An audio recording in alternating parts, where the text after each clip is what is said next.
finally arrived at the showdown, and what a journey it's been.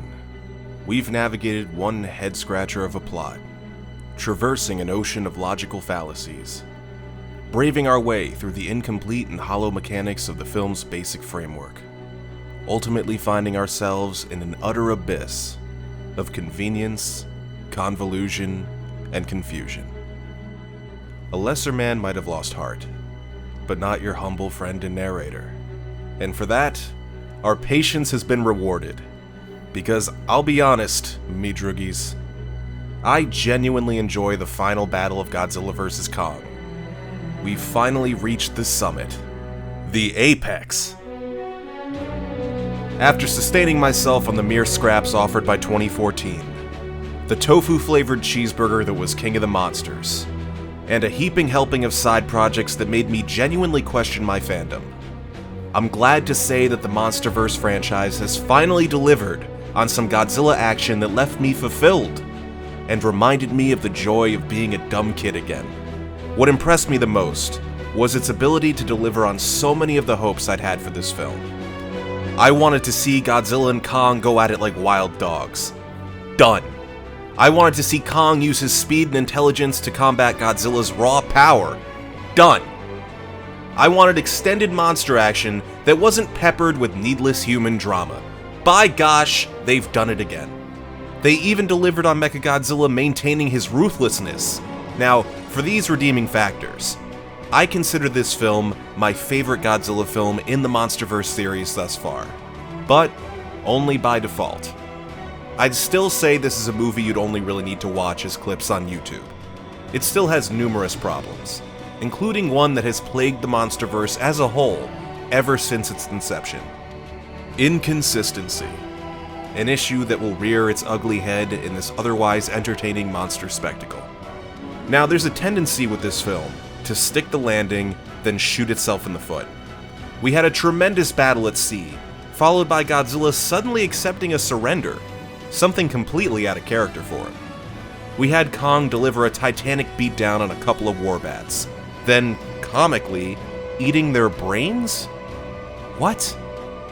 Now we have Kong attempting to defend mankind from Godzilla, only to begin by smashing hundreds of innocent civilians for, literally, no reason. Now maybe his goal isn't so much to defend mankind, but to avenge his ruined home. But considering the amount of investment Team Kong has made in their mascot, this moment right here has really gotta hurt. Kong straight up murders 1,000 people just calling out Godzilla. That's Homelander level bad PR. Oh. So what, they're all starving, but one of them's got a fucking cell phone? Now, you might be saying those cars were empty, and Grape Ape's paws are clean and all this. But look again. In the next few shots, we can see traffic is still flowing. Somehow. And the buildings are still occupied. Why? You're telling me these people were still sitting around having dinner a block away from this? Oh yeah, and remember these guys? The ones still wandering around an area where a giant lizard shot a laser to the center of the earth? God, why do you make me say these cringy things? Point is, the city is crawling with people, and Kong's just pummeling them without mercy. There's a difference between collateral damage and just straight up damage. It's a bizarre moment when you consider this film's big catchphrase. What was that again? We need Kong. The world needs him. Whoops. Then again, I guess this moment shouldn't be too much of a shock, because as innocent and gentle as they often portray him, his introduction was still...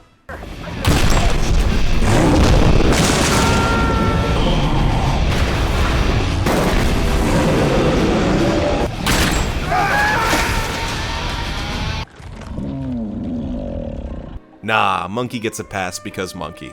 Remember when he scratched his big monkey bum? The little Dickens. It's not like his opponent is credited with saving the Earth twice, and yet was thrown under the bus for a mere 8 deaths. No. Scene before story is the name of the game here, folks. Logic. Consistency. We're here for a fight, people, so let's get right to it. Somebody hit somebody! This is what we played for! Firstly, I want to point out the monster's movements and mannerisms. From the get-go, you can tell there was a great deal of thought put into the fight's pacing, and making sure the monsters had weight to them. What also makes this fight significant to the series as a whole is that it allows Godzilla to move in a way that he hasn't been able to before. As much as I enjoy suitmation, and the feel from having a real physical character on screen, suits have their undeniable limitations. God help us! I mean, the actors who wore those suits deserve the utmost respect for the physical toll it took on their bodies. However, there's something magical about finally seeing Godzilla be able to strike fast and be agile. Being able to see Godzilla bend and contort in ways previously unheard of is truly a sight. However, there is a part of me that wonders if this more animalistic characteristic takes away from his godlike quality. Aside from the limitations of the suit, I always considered Godzilla's slow progression to be indicative of his confidence. Kinda like how Michael Myers' slow and deliberate pace makes him more frightening. It signifies inevitability, something you can't bargain or reason with, that'll keep moving without hindrance. A force of nature. Now that thought is the root of my issue with Godzilla's character in this film. He doesn't feel like Godzilla. Especially when you replace his well-known godlike traits with new, strangely human ones. Like his newfound ego and his sudden interest in his own reputation? Where did all that come from? I keep thinking back to Adam Wingard's comments on the film. One in particular was that Godzilla is merely toying with Kong in this final battle. Not only does that feel a little bit too petty for a god, but I don't see how that makes any sense given what the movie shows. Here are the facts.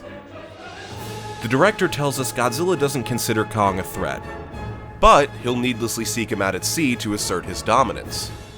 Seems like he considers Kong a threat in that context. That, or Godzilla's been reduced to stroking his own ego, which is not very godlike. Now, for some reason, he lets Kong live after the sea battle. Why, I can't even imagine, given that Godzilla's never been one for sparing his adversaries, especially ones that we learn he has an ancient rivalry against. Now, Kong comes back in this finale to challenge Godzilla once more. Yet, spoilers, Godzilla defeats him again, and decides to spare him a second time. Does Godzilla seem like a fool-me-twice kind of guy? If he spared Kong once, only for him to return with bigger guns, why would Godzilla let him live this time? Anyone? Because I don't buy that Godzilla is just a good sport, or spares Kong out of respect.